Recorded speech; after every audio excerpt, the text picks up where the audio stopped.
this elective is going to be 2 hours. I'll probably go a little bit under. And like if we all need a break in the middle or something, we can do that if you want.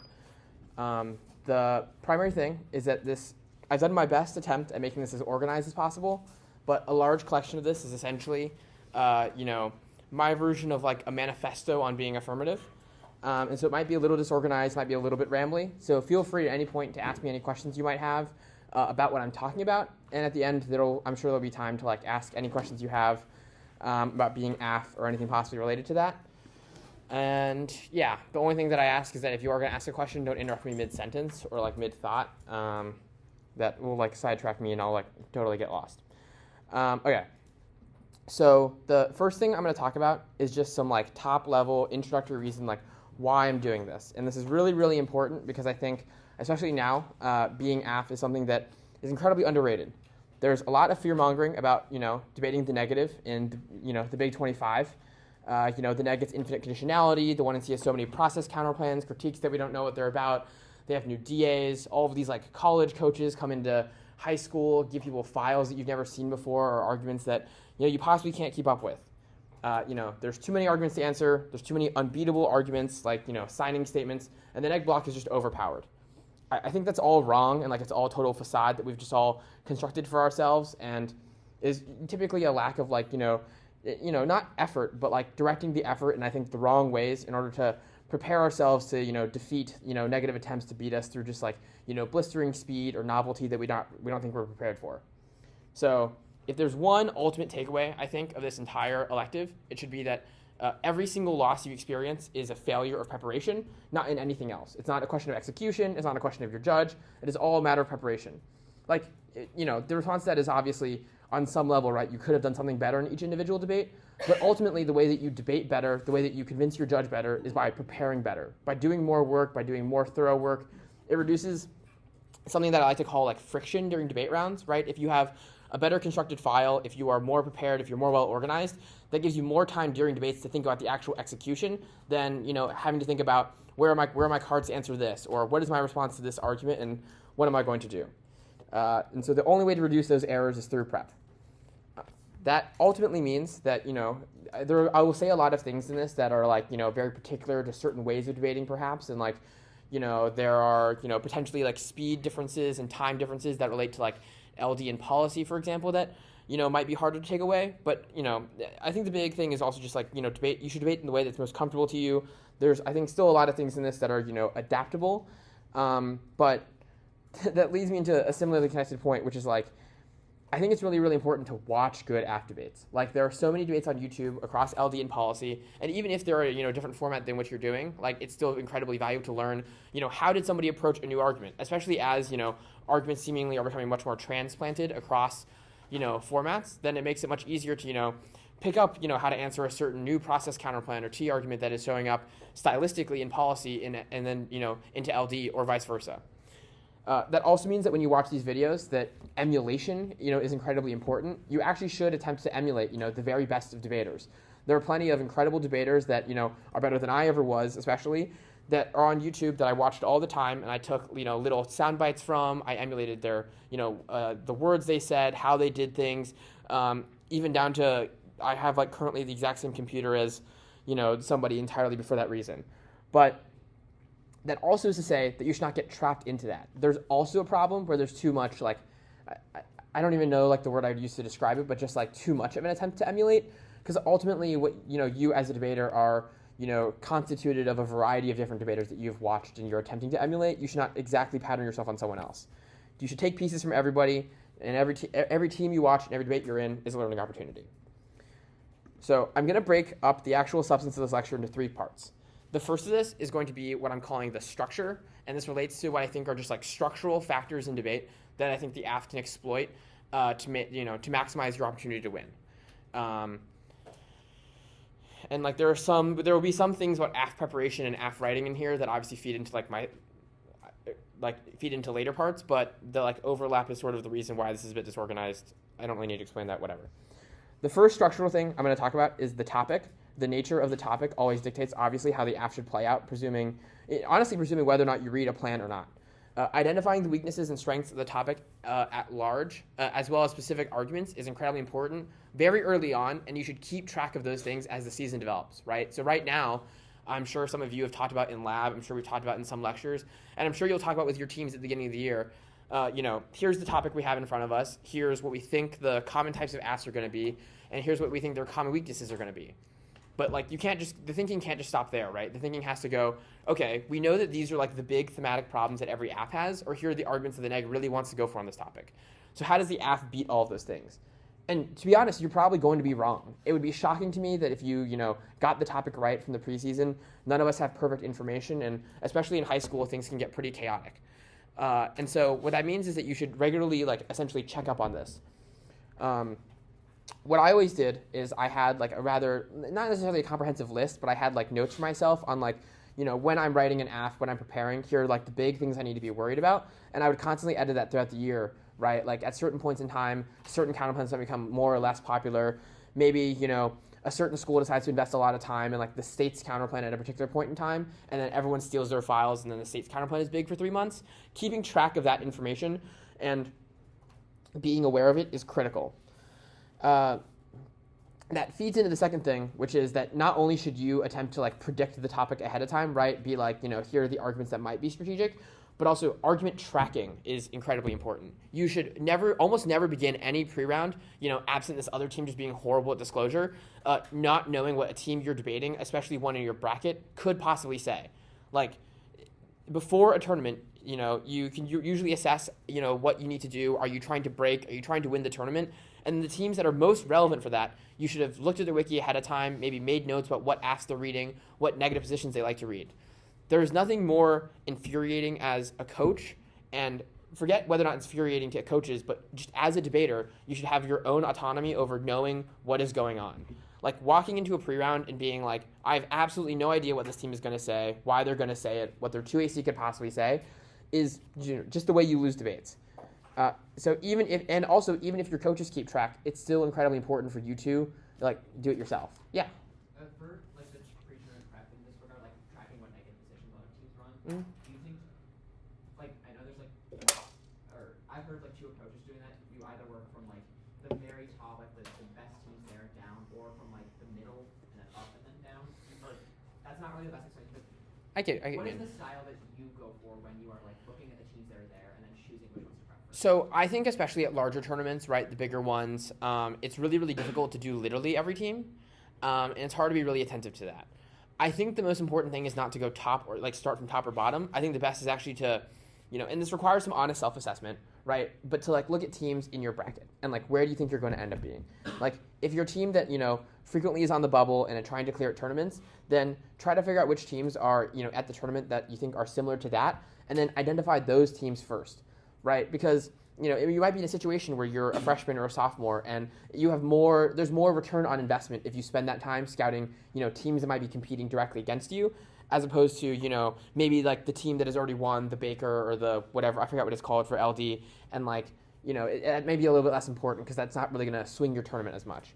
Obviously, if you have the time, and you honestly should still do that, because whether it be there's something that I was always told, whether it be the best team in the country or the worst team in the country, it's always worth looking at their wiki, even if they have an argument that you might not think is that good because maybe they're not a very good team.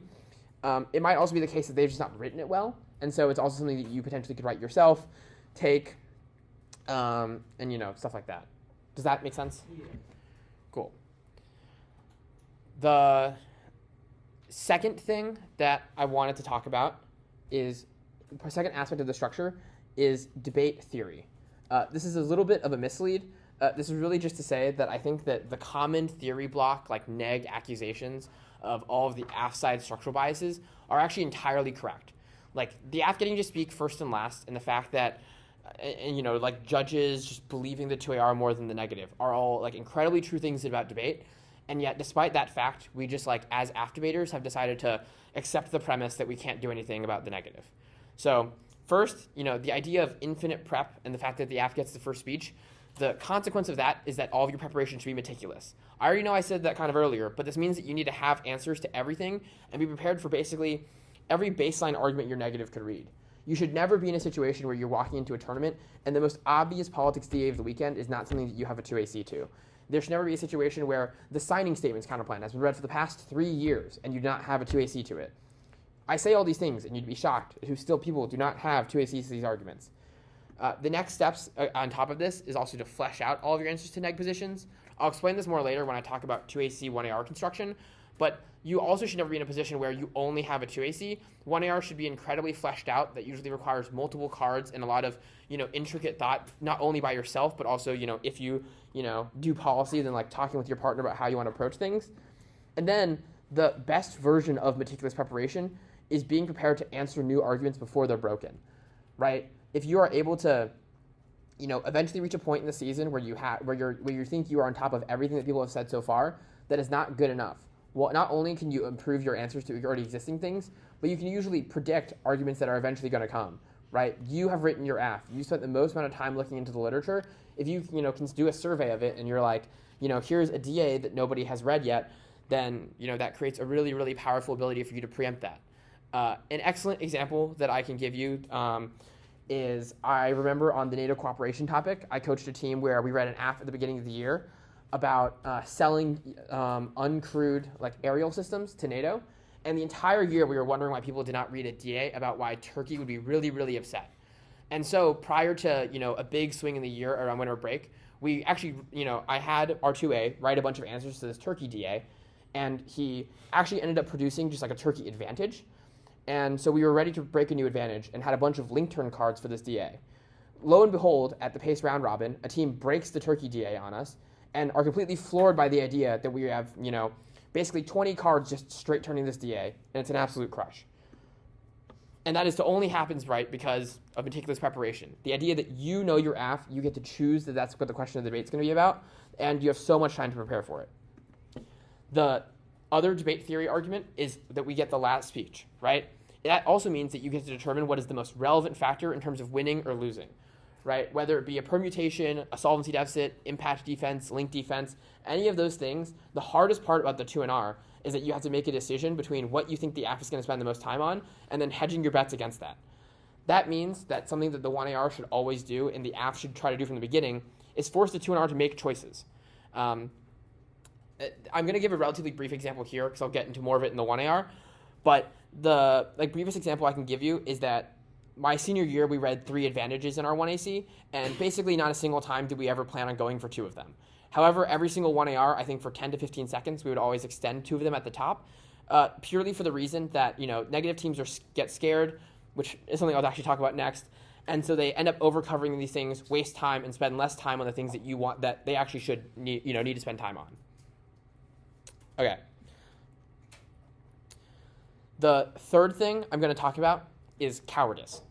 So I don't know how familiar everyone here is with a little world history, but I have a joke that I frequently make that I think all negative teams now are essentially Switzerland.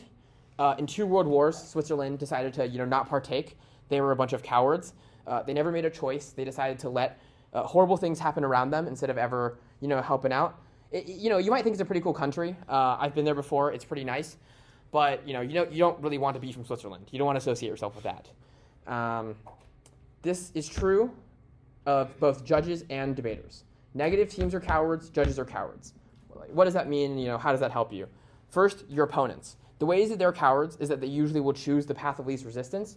If you just technically present them an argument that they think you've undercovered, they are far more likely to go for it now instead of going for the actual good arguments in the 1NC.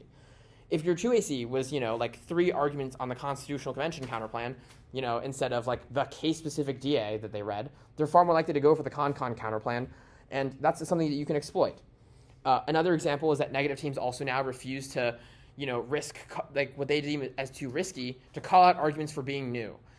Tons of 1ARs are now essentially constructives, even to the point where judges have kind of just accepted that is the premise.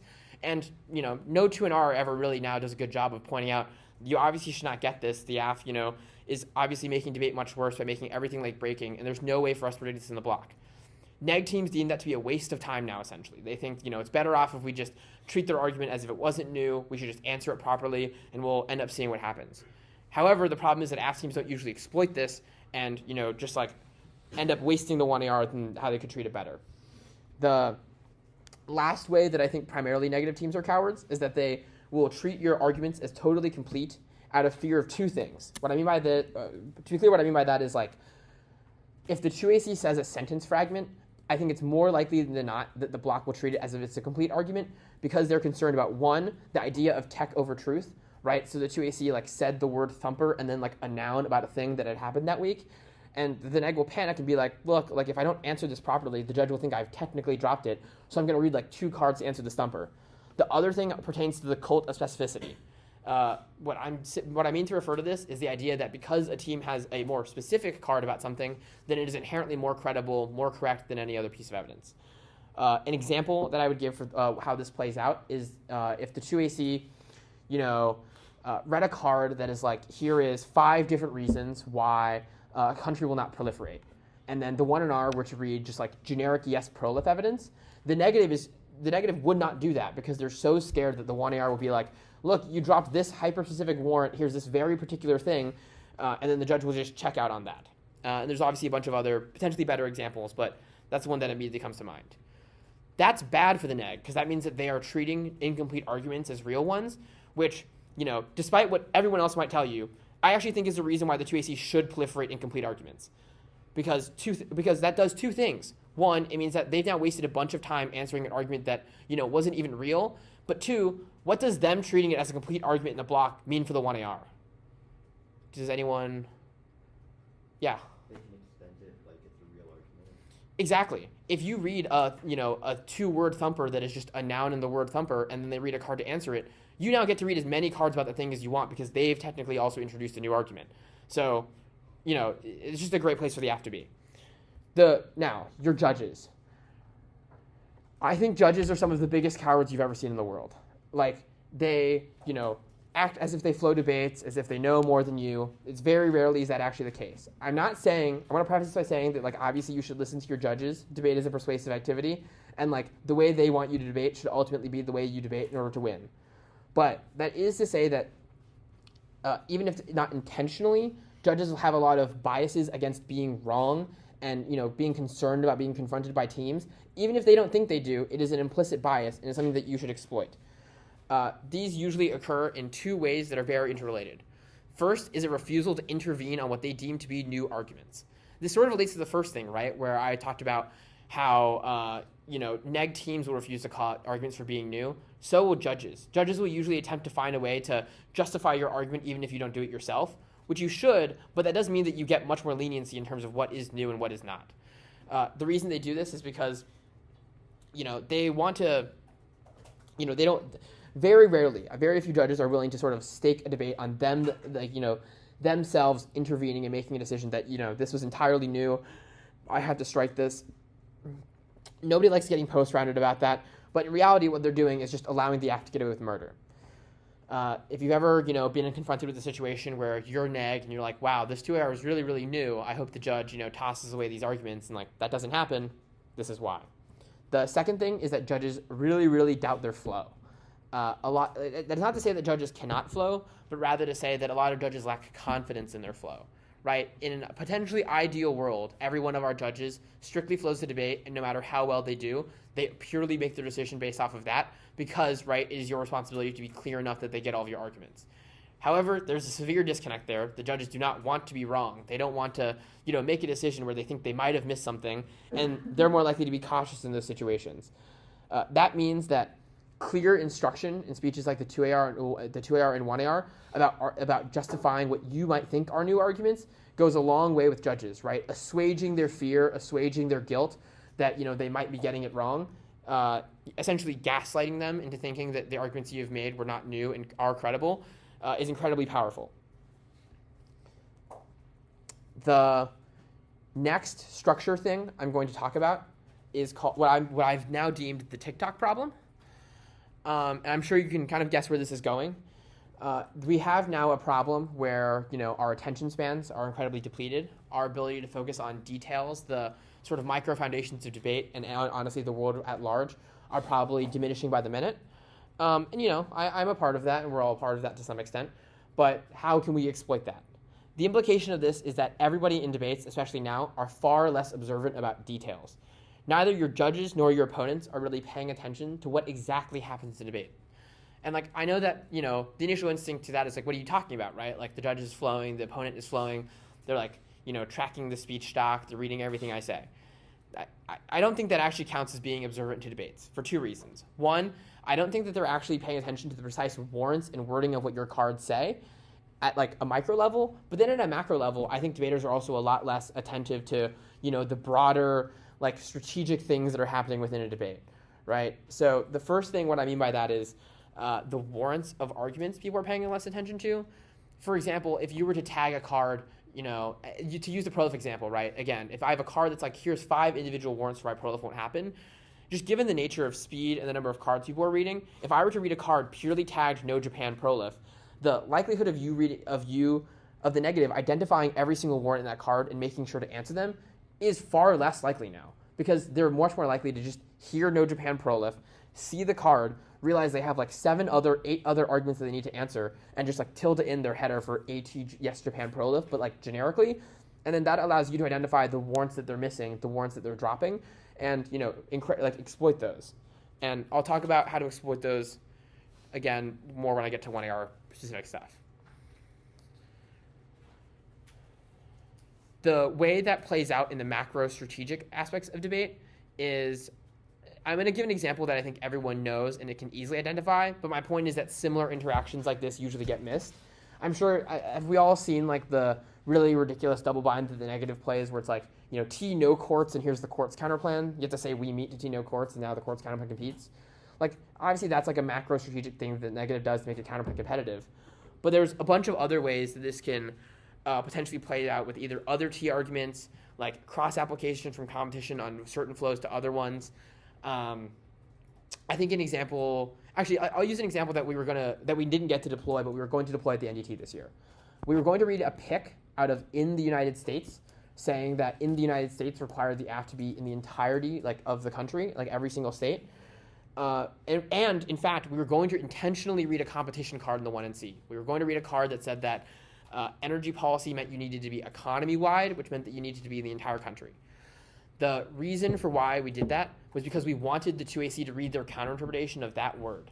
Because when they read their counterinterpretation of that word that said that, you know, energy policy could mean subsets, we were going to concede that concede the premise that the AF got subsets, and then go for another T argument. But now, you know, the limits impact is much bigger, functional limits is much worse, and just, you know, magnify the strength of our T argument. That one isn't as decisive, but I think that's the one that's like the easiest to explain of like macro strategic context. That is all to say that like when you see 1NCs do potentially like interesting things, you need to track them. Like, why did this 1NC, you know, again, it's 2025. You don't usually see competition arguments in the 1NC. You should be a little bit skeptical why it's in the 1NC. And like, obviously you still have to answer it on some level, but just being aware that they're potentially setting up a cross application is something that's incredibly important. And there's like potentially a bunch of other examples about that. And like there's presumably ways for the app to exploit that as well, which I'll talk more about later. The last structural thing I want to talk about is history. And by history, I'm referring to the history of debate. I think this is generally true of basically just all debating, not just AF debating, but I'm going to focus on that. I don't think anybody now really knows enough about the past. And I know what you're thinking, like everybody's faster now, everybody's much more technical now. Like, look at all these cards we have. We're not carrying around these giant tubs that like Turner probably had to lug around an airport. And like, yeah, you're certainly correct that that is all true. But, and I'm not saying what you need to do is like learn how debate happened in the 1920s or like the fact that the Italian mafia took over the NDT in like the 60s. That happened. But, you know, you do need to know argumentative trends, especially, you know, of recent times. Especially because they usually, as I said earlier at the top, you know, they spill down into high school. You know, due to college coaches, backfile sharing, etc. This means that I think that you should frequently scalp the wiki. I use that to mean that you should, you know, go through it, look at arguments that you think might be generally applicable to your topic, and even if they are not directly applicable to your topic, try to consider whether or not they could be. Because a lot of the times, what, you know, a little peek behind the back door is that a lot of college coaches, especially those who get like, you know, kind of like gunman hired for the for the TOC, what they usually do will take an argument that was written for college and modify it slightly, and probably in ways that make it totally incoherent, just for the purposes of high school, under the expectation that high school debaters will both not be prepared and also, presumably can't explain why this does not make sense on this topic. That means that you should not only scalp wikis from the year that you're currently debating, right? So this year, I think it'd be, incredibly useful for you to all to follow, the college wiki, the argumentative trends, see what process counterplans Michigan, Northwestern, Emory, et cetera break, because those are going to certainly end up in high school speech docs. But also going into past years, like my favorite example of this is process counterplans, because obviously those are the most applicable things into high school. They're potentially a plague that is killing us all. But honestly, if you were to look at the wiki from the past 10 years, genuinely, I think there are very few arguments that I would describe as new process counterplans. If you have just even a rudimentary, list of counterplans that have been read in the past 10 years, you feasibly have a list that you can prepare for at the preseason and at any point during the year to ensure that you have a 2AC ready to go against every type of counterplan. And even if you don't have specific ones, they usually have certain themes, that you can answer, like separation of powers, yada, yada, yada. I was originally going to have just a giant list of every process counterplan that I could remember, but then I realized that list would get untenable. But it actually is worth referencing an older DDI video for this exact purpose. I think in 2020 or 2021, Trufanov did a process counterplan review, don't get answered by a backfile, don't lose to a backfile check lecture. Don't listen to the lecture, dude's boring. But you should, at some point, he does post just a giant list of themes of process counterplans, and I think that's incredibly useful. Okay, do we have any questions about any of the structural stuff? Yeah. The question with the Italian mafia, but that seemed like quite a question at the end. Yeah, we'll talk about that at the end. Yeah. I can tell the Italian mob story later. Anything else? Yes. Oh, I guess your point on reading certain things, saying no East Asian photo left so that the negative will overcover it in the 2 or something like that. How at least that. How would you how much should you say for them to for in your minds for them to overcover it? So I'm gonna get into more of this I'm not going to do literal math, so that was kind of a joke in the description, but that is going to get into the things I'm going to talk about next about how to put all of this into practice. I think what you're asking me is just my point is that I think actually keeping everything kind of blunt to the point and short actually is better, because the point, right, is not that the point is sometimes not that you want to point the neg in a particular direction, it's just that you want to create chaos for them, right? You want to The thing that is worst for debaters, right, is attempting to rationalize through making a bunch of micro decisions during a debate, right? That was the premise I made at the top about friction. But if you can force the neg to have to make as many choices as possible in the block and in the, I guess, in the 2 and R, the debate becomes much easier for you. Yeah. So if all of your answers are equally short and blunt, the negative is a much harder time predicting what you want to go for. Exactly, and especially if you're prepared in a certain way, and especially if you can create I don't know if reputation is the right word, but honestly it might be, if you can create a reputation for debating in a certain way, it makes the neg debating much, much harder. The neg is going to try to read too much. Either the neg will try to read too much into things, and that's exploitable, or the neg will not, and that's exploitable. Basically, the point is you want to force the neg to have to thread themselves into being the perfect decision maker, which, I don't know, seems a great place to be Aff. Anything else about structure? Cool. So the next thing I'm going to talk about is how to put all of this in practice. The reason why I refer to this, I believe, as a comprehensive thing is because I'm going to go through every speech. And then after I talk about in practice, I'll talk about Aff writing, which will be the last chunk of this. So top level of how to put all this in practice is that obviously every speech is important. In your affirmative, even the 1AC is important, even though we all hate having to give it and hate having to be there for it, because you just sit there and you've heard this thing a million times. However, I do think that the most important speech when being affirmative in LD, obviously the 1AR, in the context of policy, I think the 2AC is the most important speech. I think, those speeches obviously also serve as very, exact same role, in fact, in both activities. And I think it's sort of the ultimate fulcrum of whether or not the Aff will lose the debate. I think very rarely can it be the case that you win the debate purely in the 1AR. I think the only place where you can win it is the 2AC.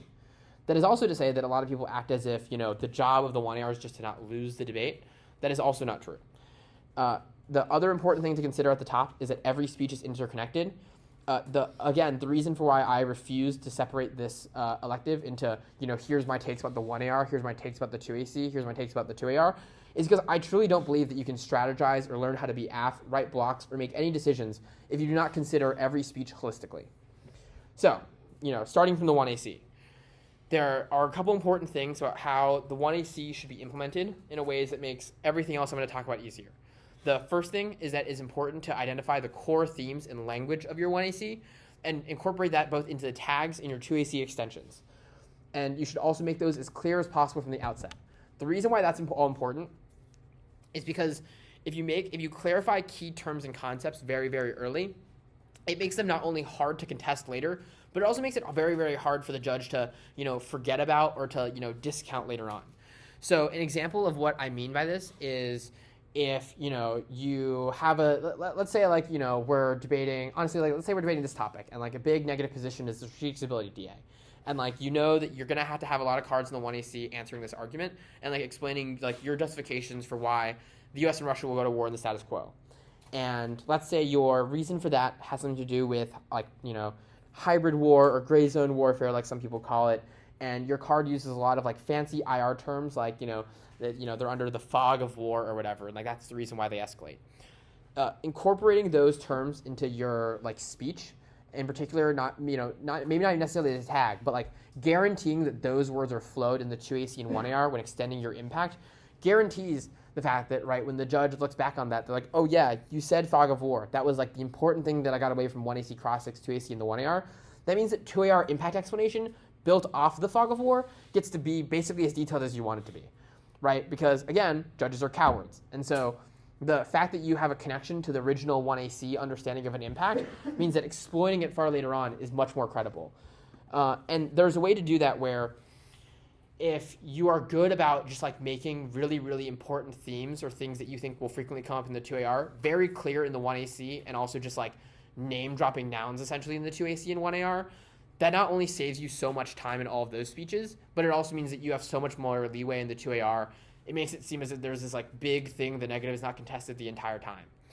A really ridiculous and honestly not a great example in terms of how actually correct any of this was, but an excellent example of how this can win debates is on the antitrust topic.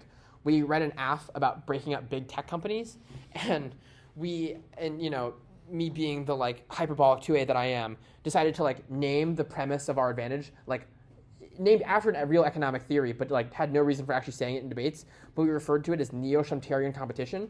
And our whole answer to the innovation DA essentially was just look, we don't care that you might be technically beating us, but you've just dropped our thesis about how the economy works. And by just repeating that phrase in every single speech and basically just coming up with new arguments that we didn't make earlier in the 2AR, but tying it around that core theme that we had emphasized since the entirety of the 1AC, we never lost the innovation DA. And to be honest, that was kind of offensive and we totally should have. The last thing I'll say about that 1AC design part, because I'm going to talk much more about the 1AC also when I talk about Aff writing, is that the way that all of these core themes and language should be built around is obviously to deal with the most threatening positions, right? If it's, if you're most worried about something like the Canada counter plan, then it might be useful to have a slate of cards, even just a card tag US is key, and here's why, and even more US key cards in the 1AC, and making all of those warrants incredibly clear. Maybe if the most threatening position is strategic stability, you have a lot of stuff there that is tagged really, really intentionally. That is kind of the big takeaway, which is that the intent of everything is incredibly important. I think one of the worst ways that 1ACs get written is if you just cut a bunch of cards, tag them, and sort of stitch them together. You should always be revising the tags to make sure that they cohere with one another and make sure that you're saying as much as possible in the 1AC. I'm trying to think of. Yeah, that example is maybe less useful. Okay. The next speech is the 2AC. Actually, I'm going to talk about 1NC cross-X. 1NC cross-X is actually also incredibly important for this because, I'm sure, as everyone has talked about cross-X, the things you say should be designed to set up the 2AC, and the 2A should be paying attention, make all the arguments, whatever. But I actually just want to like really, really emphasize that. The reason why that's important is because it also reduces the amount of time that the 2AC has to spend on a certain argument. So if the 1NC cross-X does a good job of either identifying logical flaws with the DA or pointing out that, something is, just like has a missing gap in the internal link chain or, is incredibly susceptible to a permutation or something like that, that's actually totally a reason why, especially if your judge flows cross-X, if you know your judge is attentive, then why you can actually shortchange that argument in the 2AC. Because honestly, by the end of the 2AR, and especially given shortened decision times, it's very, very rare that judges are going to go back and like track the debate precisely on whether or not you had the complete warrants in the 2AC, unless and flagged by the 2N. But remember, 2Ns are cowards, so they're not going to flag it. And so what that means is like, they're more likely to remember the cross-X moment. They're like, oh, they know the AF talked about it. And so like, I'm going to give the AF bunch of credence because certainly the argument was earlier. And like, there have been legitimate debates that I've seen both in college and high school where an argument is essentially never made in the actual debate. And then for some reason is like made new in the rebuttals and justified by cross-X. Does not make any sense, but it happens. All right, the 2AC, yes. When that happens, do you legitimize the argument in your decision? When you're neg or your AF? Or sorry, as a judge? Yeah, as a judge. I don't think that I've ever made a decision based off an argument exclusively made in cross-X. Okay. But again, like my recourse to that problem, right? Because I agree it's a problem. Yeah. Is that the neg should flow and point that out. Yeah. And like, I guess I'll talk about this a little bit more later, but like my big thing about like pointing things out like that is it's usually not enough in my mind. It's usually not sufficient, and people usually complain when they're just like, oh, look, this thing was new. Like, just kind of being a little bit even aggressive and just like, look, like, come on, like, what are we doing here? Like, you don't get to make new arguments in cross-X. They never made this in a speech.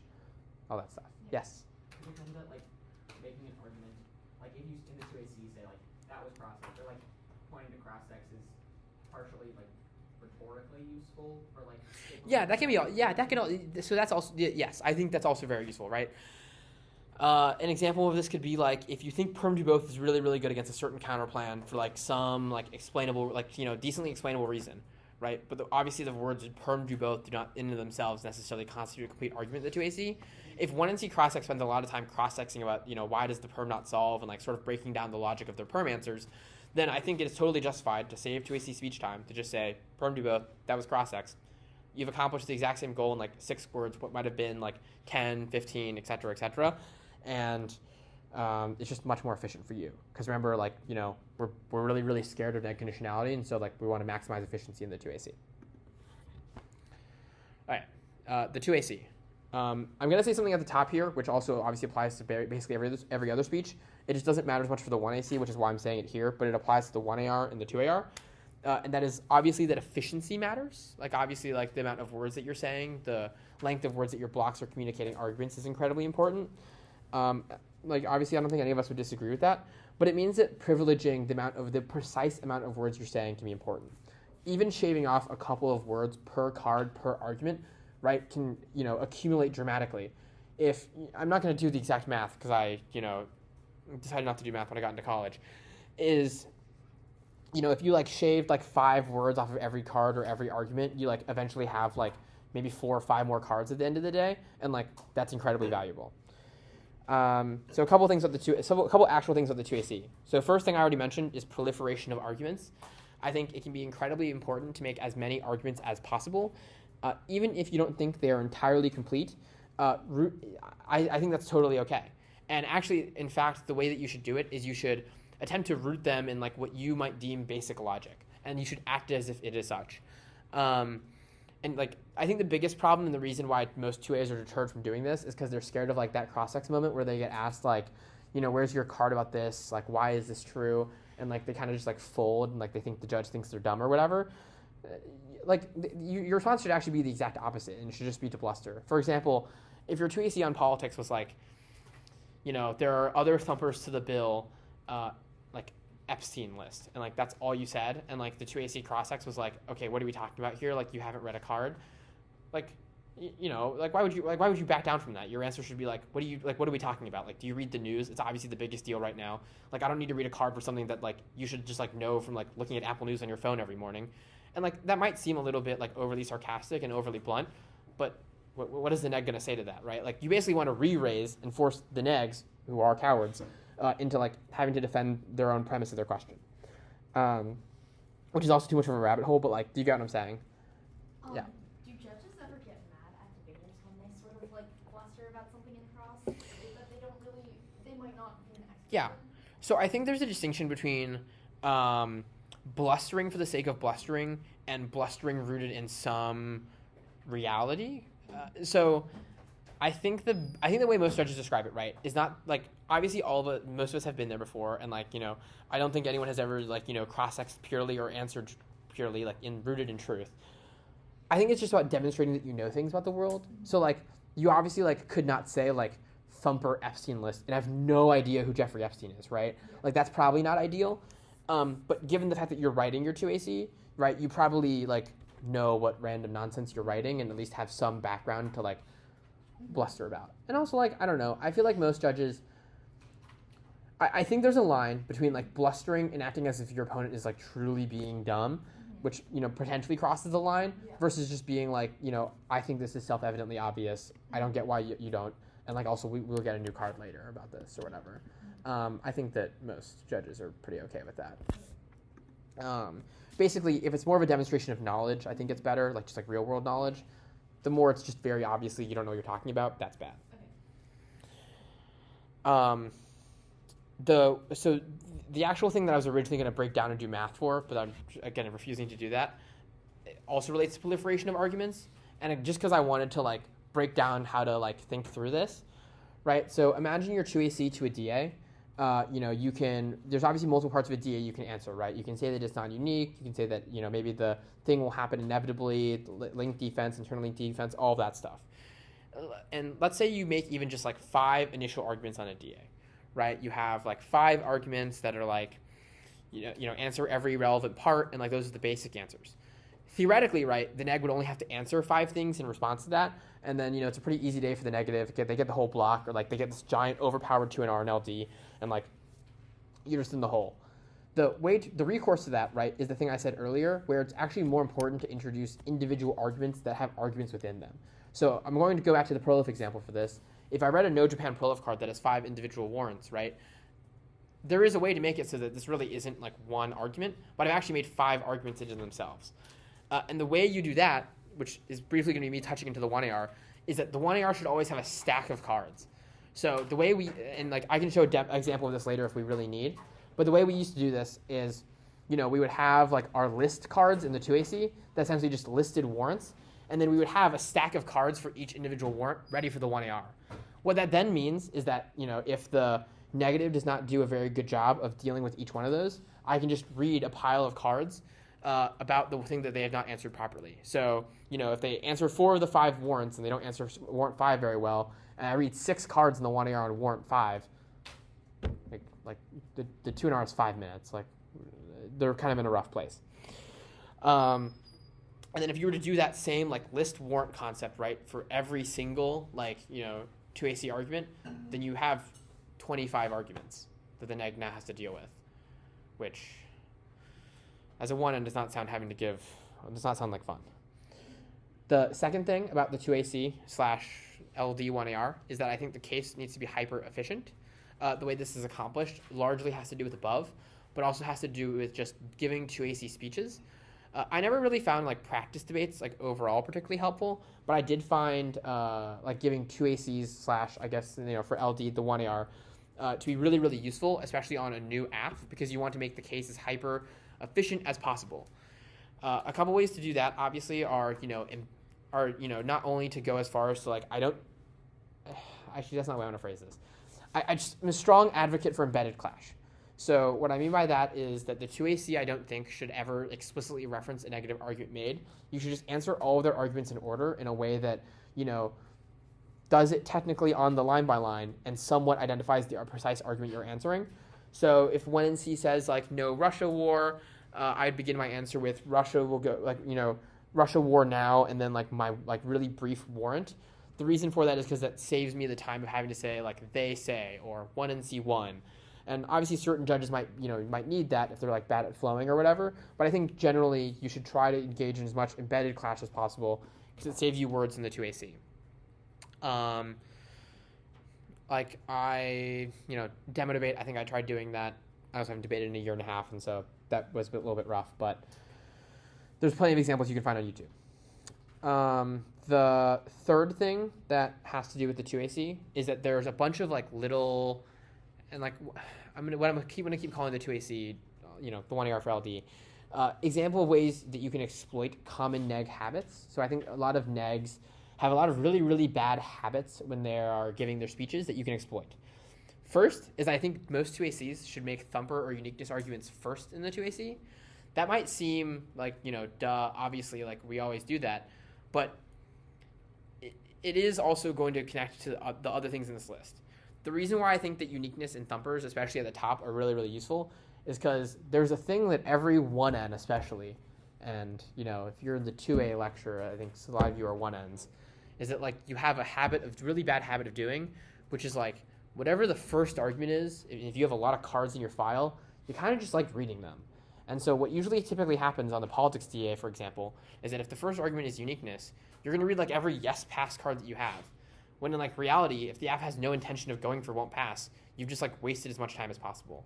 So, and it's especially like I use uniqueness as the example for that just because I think like typically neg teams usually have like the most amount of cards, especially like ones they think are short but are not actually short, that are slated for uniqueness or like to answer thumpers. The second thing is that I think you should frequently change the order and the cards of 2ACs and 1ARs.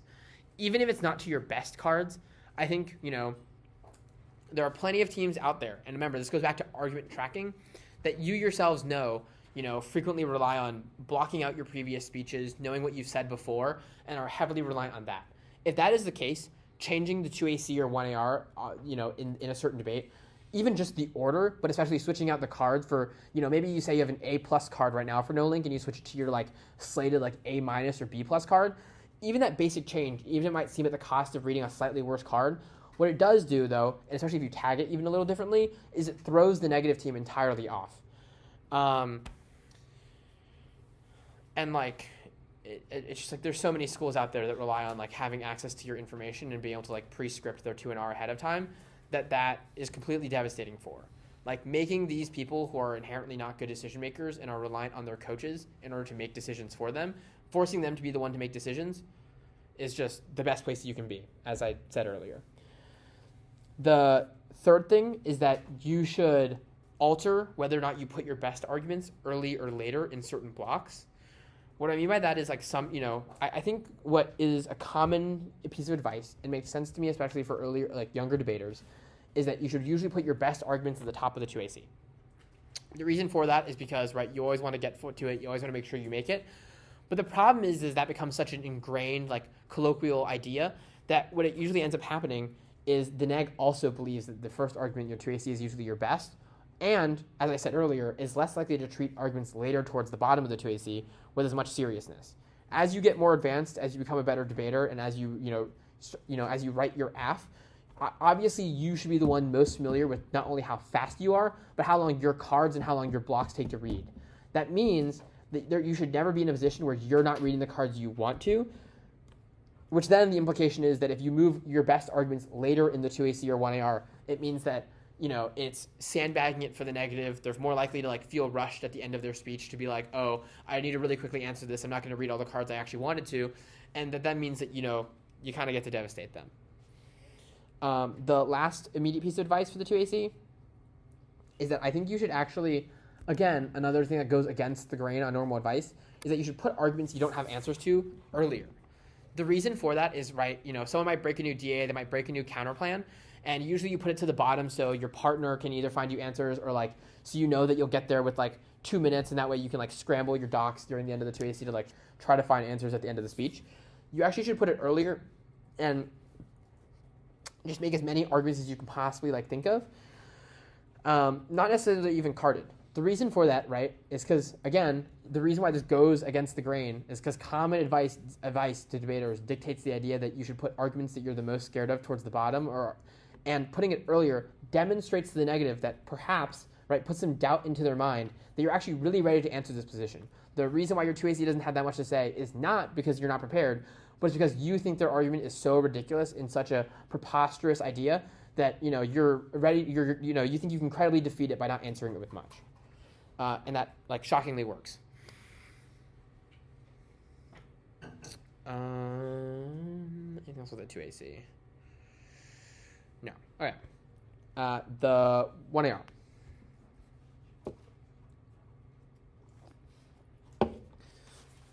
There are also a couple of things that I want to talk about with regards to the 1AR. The first of which is making decisions. As previously stated, the 2AC should be making as many arguments as possible. If ever, for the love of God, the 1AR extends more than a couple of them, you're doing it wrong. And I mean even like individual warrants. The best way to counter against negative cowardice is by the Aff not being cowards. You should be willing to stake the debate on individual questions, because that's how you recover the disparity. By making the debate by horizontally, increasing the breadth of the debate in the 2AC, but then making it incredibly deep making it incredibly deep. I was going to say depth-wise, but that's just repetitive. In the 1AR, the way you accomplish this, right, is the thing I said earlier with stacks of cards ready to go. You should have short, especially for bigger positions, like maybe against the Russia DA, for example. You should already have a quick 1AR extension of the 2AC card already done for your 1A. That makes their life a lot easier. It means it's the most efficient as possible. These should essentially never be more than a sentence, and it makes life really, really easy. The second thing is that you should know your best arguments, but be prepared to go for anything. That means that before tournaments, you should have talked to your partner or your coach about what you think your exact best answer is versus, the Russia DA versus, for some reason, the immediate LD example that came to my mind was Nebel T for some reason. That's just kind of nonsense. But like just knowing the best argument that you want to go for, but also not getting like totally constrained into that, right? And any opportunity, and the whole point of all of the advice I've given you is that you're forcing the neg to make errors. If they make errors in a place that you think is incredibly exploitable, then you should just go for that instead.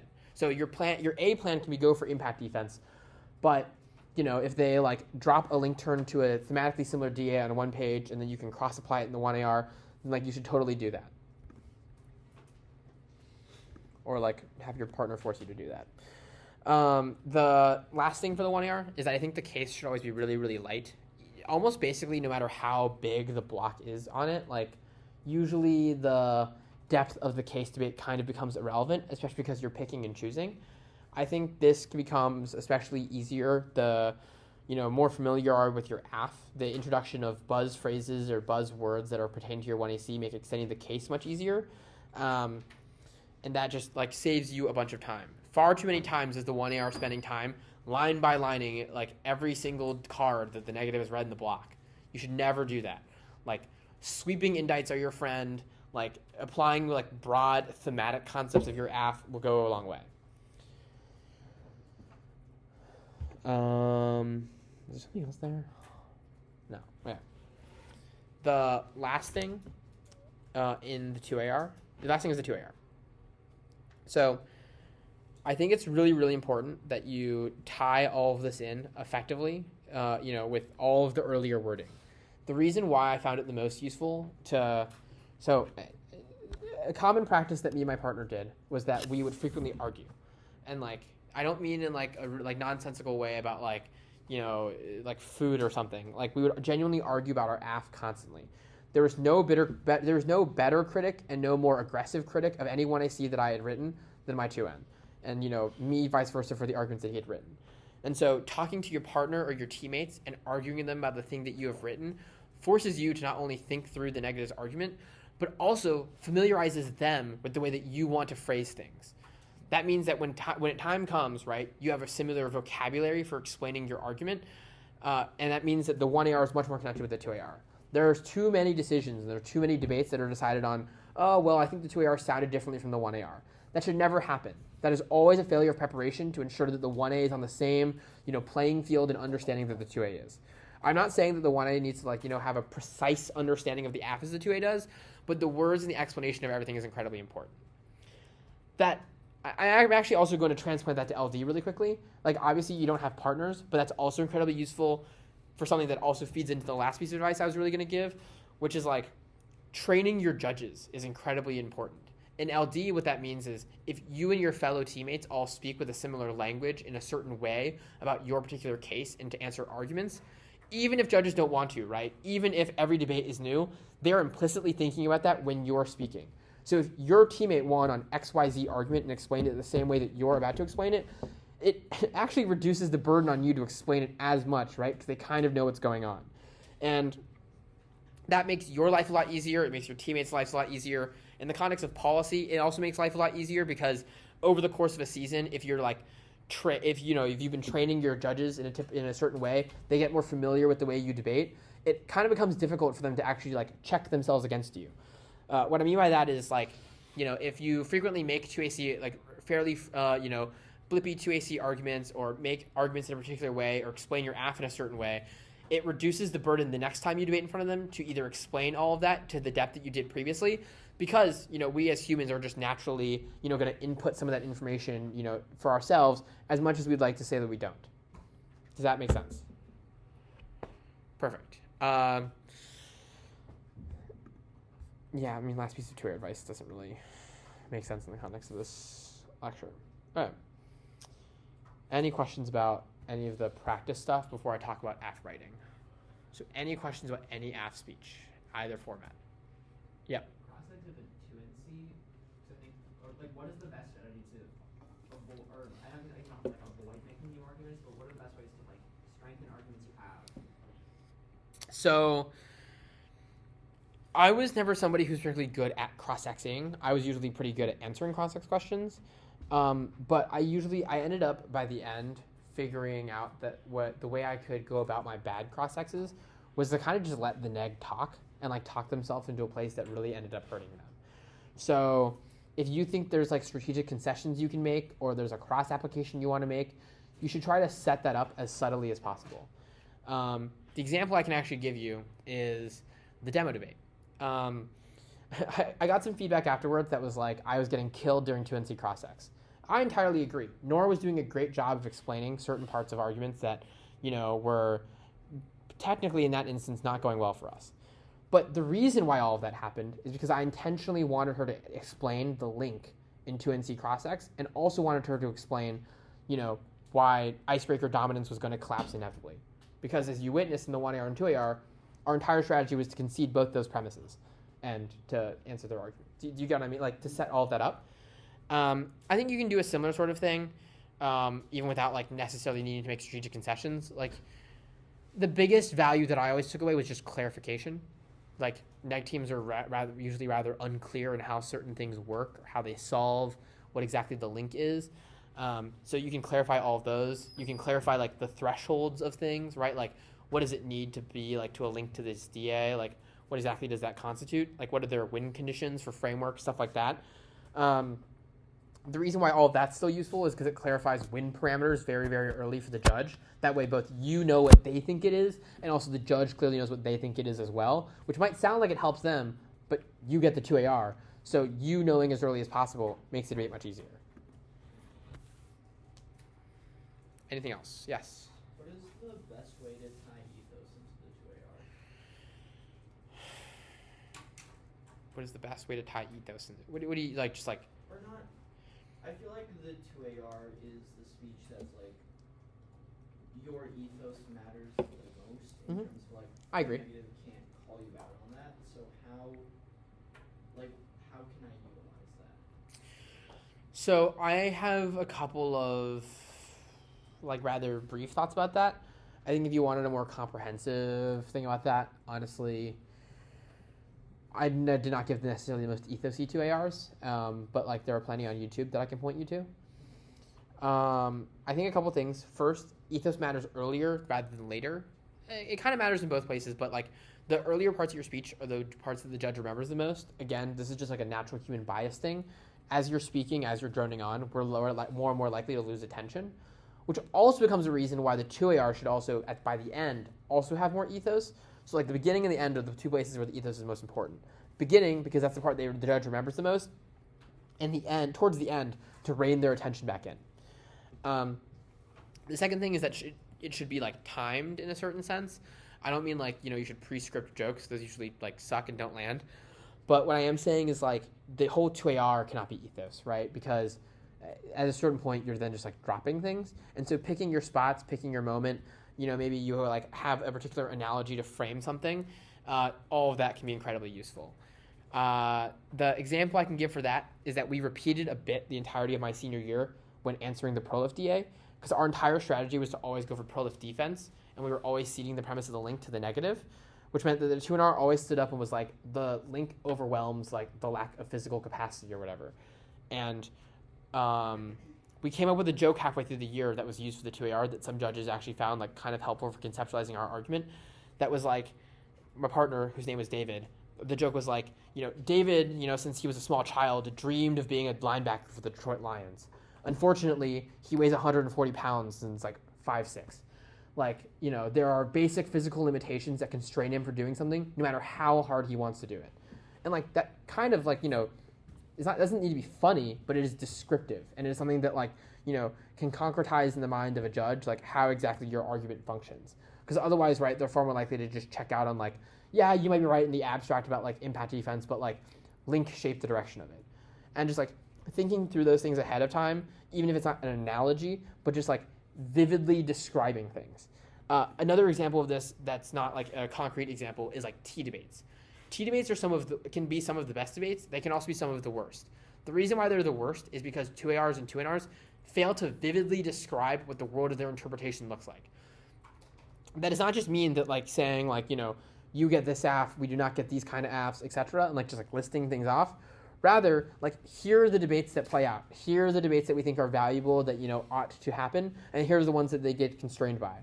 Another common thing that happens in T debates that lack vivid description, which I think feeds into not only ethos but also winning, is just like rattling off functional limits. A team standing up and being like, yeah, you get the cap kit, you get process counter plans. Oh, look, you get the politics DA. It's just a list of arguments with no rationale for why any of those arguments are an actual functional limit.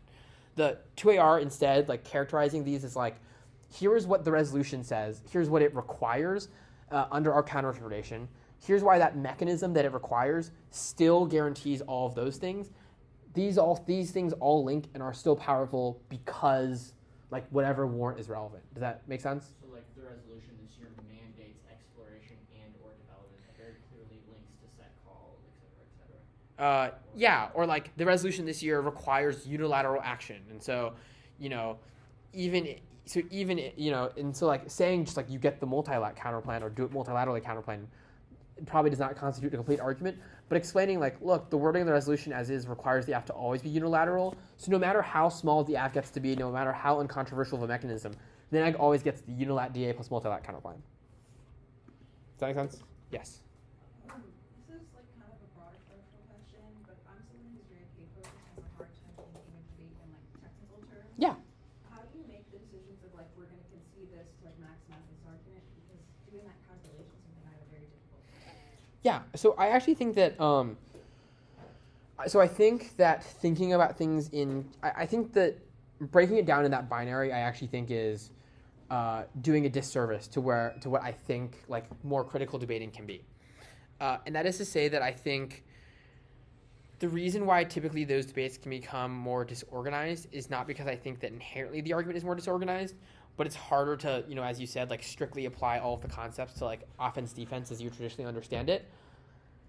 My recourse to that would be, and this would probably be a very lengthy answer, but my short version of it for now is like, just like honestly taking the time ahead of time to just break it all down for yourself. Like here are the offensive components of my argument, here are the defensive components of my argument, here's what like things that the negative usually says, and here's their bearing on all of these. And so how can I, concede these to help my arguments, right? So for example, a very common, form of framework debates, right, that play out now are debates that relate to like ballot solvency, right? The idea of whether or not the ballot's a question of this individual debate, whether or not it's a question of models, whether or not debate changes sensitivity. Like, are we tracking so far? Cool. Right, and a frequent concession that negative teams make when they read the critique on the neg, that I think AF teams should also make, right, is that when the 1NC presents a clash impact, right, usually that clash impact is rooted in not just the idea that the ballot's about this one debate, but rather a model of debate, or just like, the idea that debate can like affect us materially in some way, right? It changes our skills, our understanding of the world, etc. A 2AC that concedes a clash standard, right? And it's like, here's all of the things both implicit and explicit in this idea. it means that this debate's a question of models. No takebacks, they can't say that. Makes it much harder now for the negative to go for like, fairness, only question of this round, etc. Especially if your app is really well built around like already impact targeting clash and your weakness is fairness, that makes the debate much easier. And like that's, for example, a reason why a bunch of teams this year, especially in high school, started like not saying clash in their 1NC was because they wanted to say that. But that's like an example of. Yeah. Actually, I forgot what I was gonna say. Okay, we can come back to it. Yeah. I was wondering, you said when like responding to like net cards in the 1AR, you should use like thematic app concepts and like sweeping insights. I was wondering what that could look like. Yeah. So for example, an example of the sweeping indite thing is if the neg reads a bunch of like impact defense about China war that is not hyper specific to your like either your scenario or is not as new.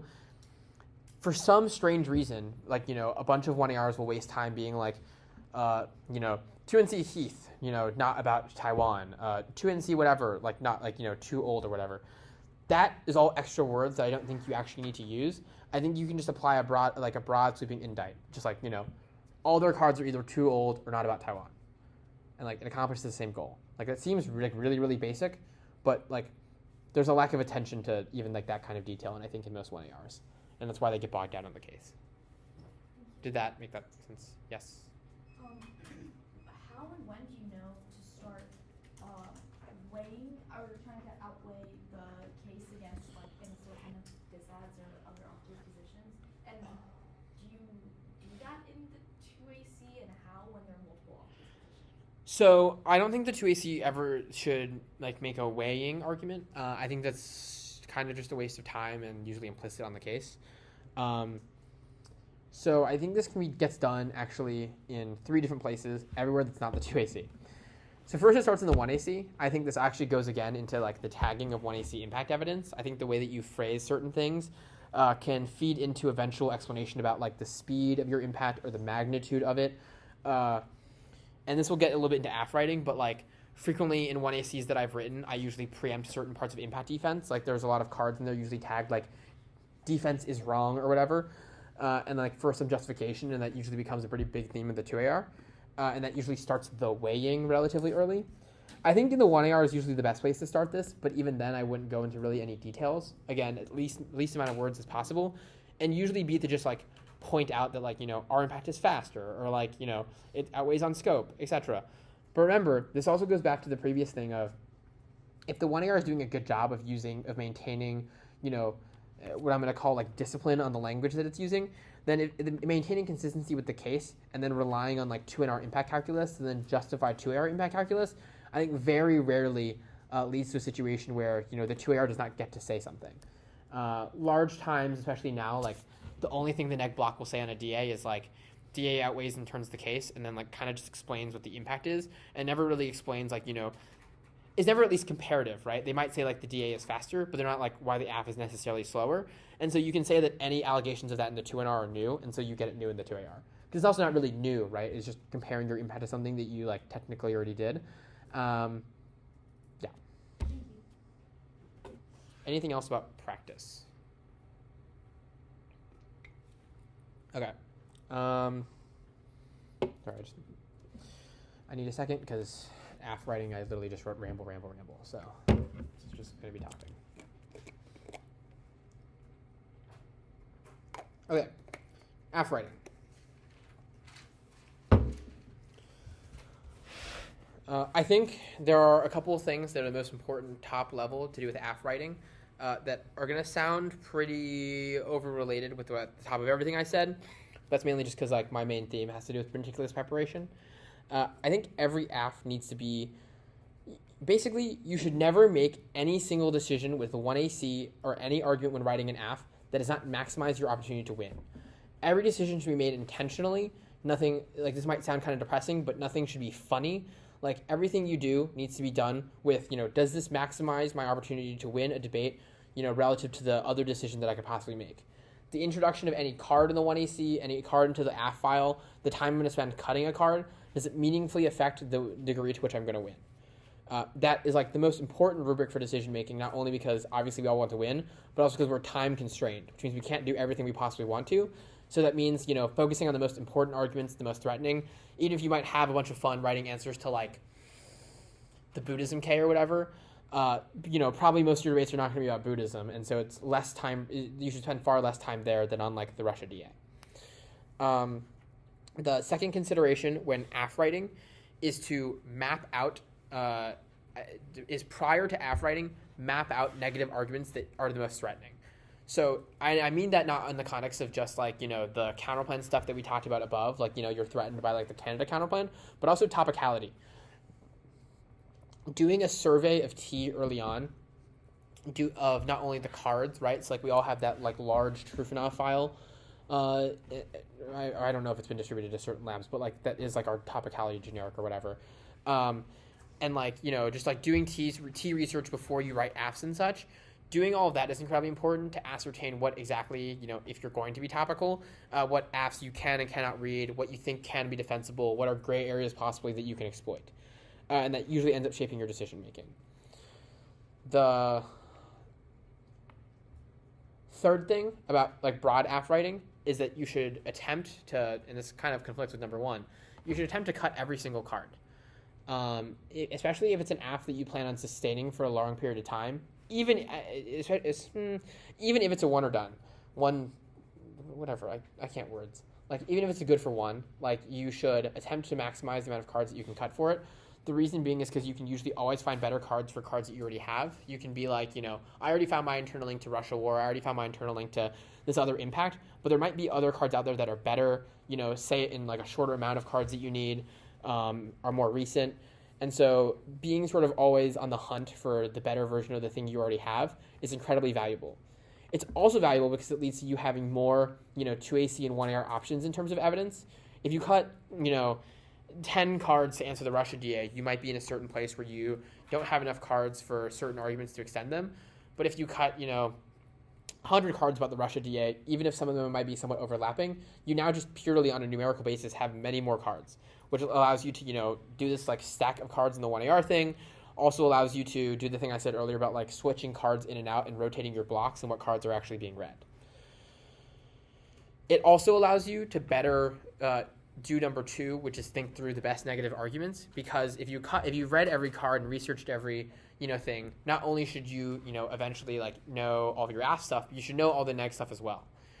An excellent example of this, even without card cutting, ironically, despite my advice, is there was a team on antitrust from Harvard who were really, really successful, despite famously not necessarily doing a ton of work.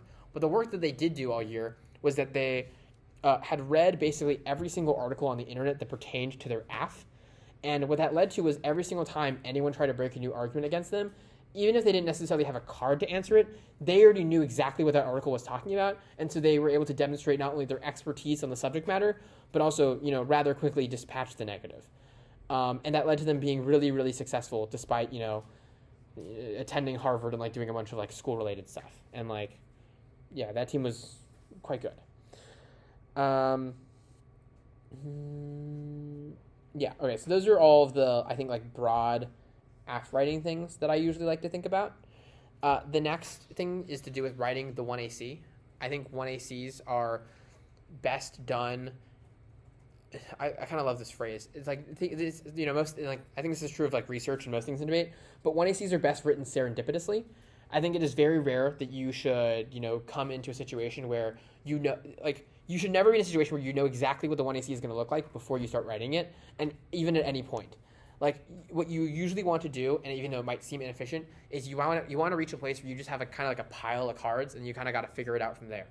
The reason for that is because it usually creates more 1AC diversity. I think far too often, especially when you're in a time crunch, do asks kind of just end up being like, here's advantage 1 that's all premised on one internal link, and here's advantage 2 that's all premised either on the same one or a very similar one or just like one different one. That 1AC then basically only has 2 internal links. You might get to a bunch of impacts, but the premise for all of them is the same, which makes neg counterplans and neg strategy so much easier. However, if you can, take much more time and like, sort of go in depth in all of the literature, you can create what I like to call layers in a 1AC. What that means is that you can not only have different internal links, but also internal links that operate at different levels. An example of that, maybe not as concrete as would be ideal, is the idea that like, I'm certain there are like probably also asks that you can think of that come up when I say these things abstractly. It's like, there's some asks that are like doing the plan is good because it eventually leads to another good thing. Like if we build nuclear powered icebreakers, eventually it allow us to like maybe like mine the Arctic, and like mining the Arctic is good for some reason. That relies on like that relies on a certain internal link, right? That relies on like the icebreakers being constructed well, then being deployed effectively, etc. That's a certain solvency argument. A different layer to that, right? Because it operates at a different, what I'm like distinguishing as layers of solvency, is the idea that, just in and of itself, building the icebreaker, the idea that the U.S. is investing in it, sends a strong deterrent signal against Russia, right? That doesn't rely on the icebreakers being built well, even built at all, or even being deployed. Rather, your internal link is entirely premised on the pure signal of it. Having multiple layers to any 1AC and any affirmative makes it much harder to be neg, because now I have to diversify my solvency arguments. Not only do I have to worry about, I can't now just go for like, icebreakers fail or whatever, because the app has an impact to get themselves out of that. So there's diminishing returns when I'm negative to, making the decision to spend a bunch of time on that. And again, remember, overarching thing is if forcing the neg to have to make those decisions is what punishes them because they're not good at making decisions. And so the more and more layers you can create at levels of solvency that get to different impacts makes it much harder to be neg. That also means that you can diversify internal links to the same impact, right? Like, for example, using the Russia icebreakers example, you can have an internal link about signal, but you can also have an internal link about like the actual deployment of icebreakers. And because the negative is a series of cowards that refuse to make decisions, they're kind of going to let you get away with the whole debate where you can pick and choose which internal link you want to go for in the 2AR, depending on how well they're doing on the solvency debate. The next component of 1AC construction relates to impact complexity. And honestly, maybe a little bit of like impact ridiculousness. And this might be the only like part where I'm advocating a little bit of fun. Because, debate is fun. So I think that, obviously there are certain impacts that, frequently come up in debate, right? The idea of a nuclear war, Russia, China, we go to war with them over certain hotspots, warming impacts, etc. Those are all, fine, and they're like pretty good, and those should usually be the feature of your 2ARs. The reason why they're good is because they're the most rooted in evidence. They have the most amount of like evidentiary support. However, that also makes it really easy to be neg. We all have, they all have like giant neg impact defense master files, and if they don't have impact defense master files, they certainly have Russia war defense. And so being able to proliferate nuances of impacts in the 1AC, even if they might seem a little bit dumb, like it makes it really hard to be neg because their fear of losing on try or die means they either spend a bunch of time dealing with nonsensical impacts they don't have impact defense to, or it means that they, overcompensate their preparation and like waste a bunch of time on cross-X or the 1NC answering them. There's two examples of this that come to mind immediately. First is that on the IP topic, the team that I coached read a new impact in a debate that was about bankruptcy licensing and had to do with college education. The reason why we read this impact is not because it was good, but because we wanted the neg to spend all of 1AC cross-X asking us why we thought that we solved college education and why it was key to solve extinction. And the neg did do that, and they didn't ask us about anything else in the 1AC that was, probably the 2AR and also equally done. And that's, a really, really valuable thing to get away with. Another example is that me and my partner read a 1AC our freshman year where, the entire 1AC was mostly real impacts. And then we got to this thing about like, if North Korea did more missile tests, they would like send up too much debris in the LEO, which would like prevent satellites from being able to prevent us from like sending rockets to Mars, and like space call is good. Like obviously totally ridiculous and like does not make any sense, and there's no reason for the AF to be defending this. You'd be shocked at the amount of minutes wasted on both in speech time and in cross-X time on this ridiculous space call impact that was never going to feature in the 2AR. Which is all to say that novelty of impacts is super, super important. Impact diversification is super important. Like, for example, a rule of thumb is that no 1AC should ever only be war impacts or only environment impacts. You want to diversify them both in terms of like seriousness, but also in terms of time frame. Every 1AC should have both long-term and short-term impacts, right? Sometimes like, you want a warming impact versus certain DAs or counterplans. Sometimes you want like a fast war impact. I think the last thought I really have about AF construction is that, this is just far more specific and not like really that general, but like beating process counterplans. I think strongly and like in my heart of hearts that I think that while I simultaneously believe that process counterplans, might not necessarily be great for debate. I also don't think that most permutations against them are legitimate. And the reason for that is I think that like substance should be a crush for the AF, and that's true in a couple of ways. First is that 1ACs can be designed to beat process counterplans. On a vast majority of topics, you have the ability to, defend a particular agent or defend a particular actor of the plan, or even just advantages that are designed to be DAs to process counterplans, and it's quite easy to do. If you have an advantage about institutional legitimacy of a particular actor that the plan uses, or if you have an advantage about business certainty, for example, it's not at all hard to explain the impact to those things relative to absurd counterplan. Especially since nowadays, most process counterplans are far less reasonable than they used to be, right? Consult Japan or something like that might be a relatively normal policy option.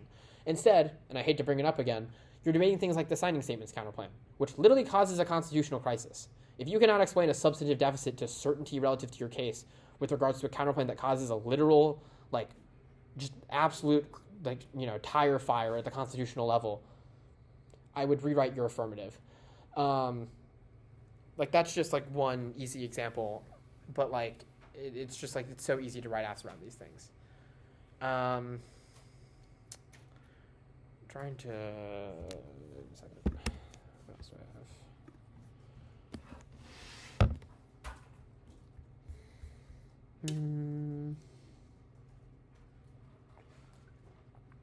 Okay. Do we have any questions about anything app related?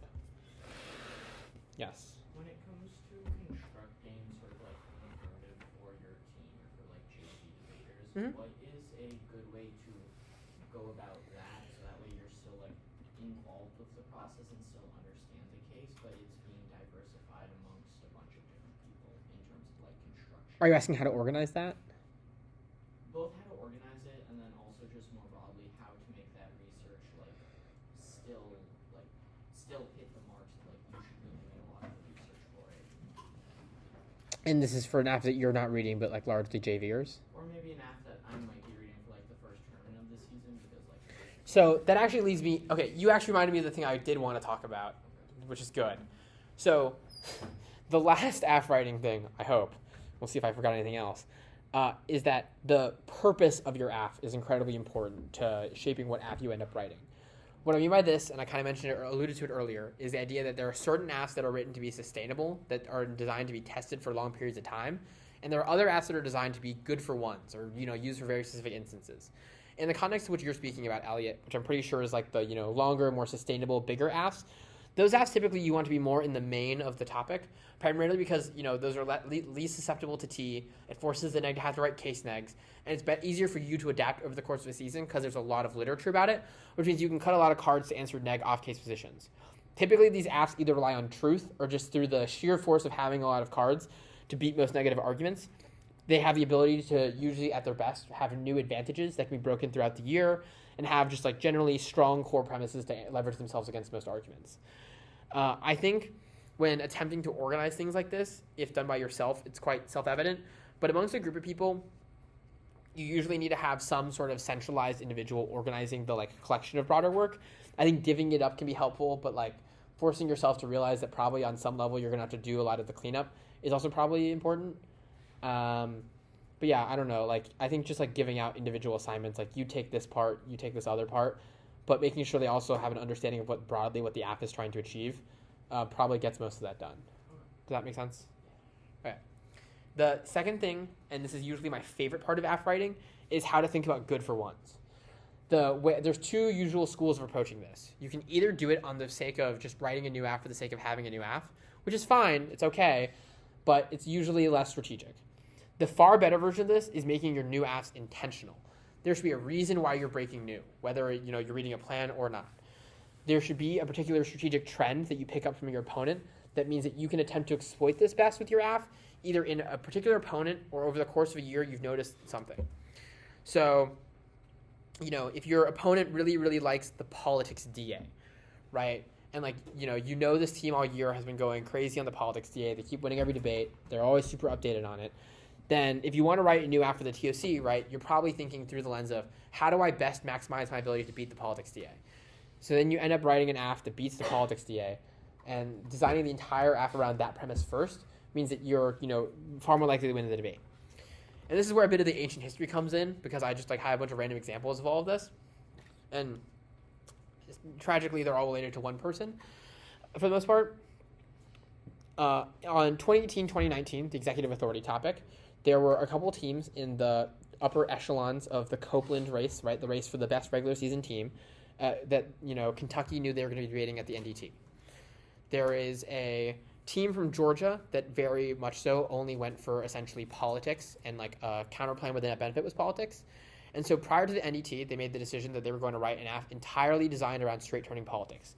No matter how fake the app was, no matter how untopical it was, they were going to at least try to justify it being T, and they knew for a fact that, they could basically obliterate the politics DA.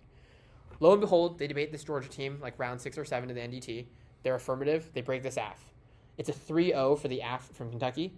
2 of these ballots are on 0 case, but linked to the DA. And 1 decision is on, some risk of case, 0 DA. It got it done. Another example of, not necessarily planning against the team, but planning against a topic, is this same Kentucky team had also written an aff for the NDT that went in the direction of saying that a certain statute, Section 337, which governed trade, was good. The reason why that was strategic was because so far that season, most aff teams that had talked about Section 337 had said that it was bad. And so basically everyone's case neg for that area of the topic was to say that Section 337 was good. And so what ends up happening at NDT when they break a Section 337 good aff? The negative is hosed. They have nothing to say because the aff has agreed with their case neg. There are a plethora of other similarly related examples, but that also just it all feeds back into the broader argument tracking part is really, really important. Being intentional, everything you do is really important. It even can come down to if you've been reading an aff a certain way, and actually this is easiest to do with planless affs, but it can be done with plan affs, is if you're reading a certain aff that says something all year, but then at the end of the season at a national championship or something, you change a really small part of it around. Maybe you actually are now saying the opposite of what you were saying all year, but you're just doing it a little, you're just kind of disguising it. That can also punish the negative.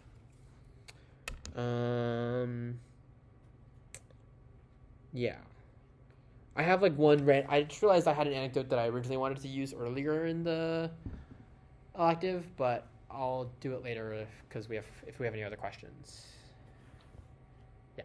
Sometimes our coach will give us an app to read, so we're not as hands-on in writing the 1AC. Yeah. But we do write the blocks for it. What are your thoughts on that? Because I know great teams write their own apps. So I think being handed an app by coaches can be okay. I would ask how much lead time ahead of when you're going to read this app that you get. You said that you write usually all the blocks for it, and so that usually means you're getting it a decent enough amount of time ahead of it. I would always make sure you're giving practice speeches on it, especially 2 ACs, to make sure case efficiency is down. Insert thing about the 1A needing to also be involved in the process so that you all have similar language when talking about the app. I think basically every single time I've been handed a 1AC by a coach, I've always edited it in some fashion. I would make sure that it's fits the way that I want things designed, the way that, the way I want things certainly constructed. I think that's just more it just, even if you don't write the 1AC yourself, right, it makes it so that you're more hands-on, you have a better understanding of it. I would be heavily opposed to the idea, I don't know if this is what happens, if you were not allowed to edit the 1AC as presented to you. But I would always do that. Even if it's just changing tags or changing the order of things, it should all, remember, the worst thing that can happen to you during debate is that you have friction, and so it should be as comfortable for you as possible. Yeah. Thank you. Yeah.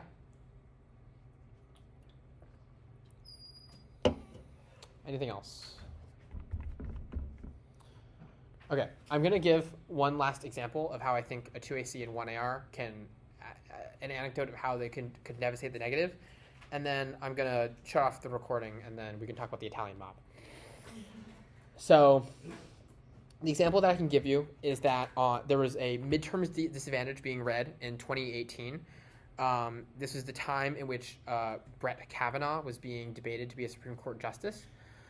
And so during that time, Kavanaugh had been confirmed, and there was a lot of arguments about whether or not the swiftly, arriving midterm, which way Kavanaugh was going to swing it. And so this same Kentucky team